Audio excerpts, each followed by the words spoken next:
on, guys, my name is Severeless, and today we're going to talk about what is now a 40% chance area and a 90% chance area. Two areas right now in the ocean right now. So one is in the Gulf of Mexico and another one is in the Atlantic. Let's talk about the one in the Gulf of Mexico. 40% chance area in the next 5 days, 40% chance in the next 48 hours. Let's go back here. This also has a 90% chance area. 90% chance within the next 48 hours. In the next 5 days, it also has a 90.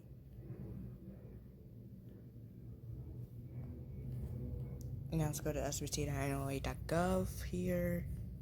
Two marginal risk areas. The one down in Texas and Louisiana. Another one up here in Wisconsin, Iowa, and Illinois, and even a small percentage of Minnesota's in there too. We also have one in Idaho, and Wyoming.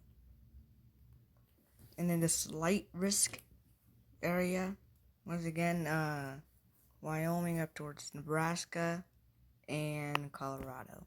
The marginal risk stretching up towards North Dakota, South Dakota, all the way down towards New Mexico and even parts of Texas.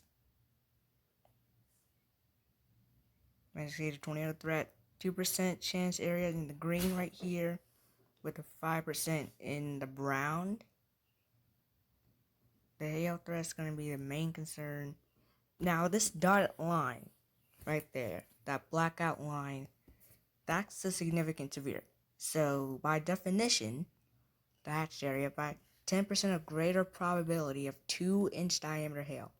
So you can see 2-inch hail right in about there, where that black outline is. The wind not going to be a huge concern at the moment. So that's our weather update for the day. Well, today. And I'll see you next time.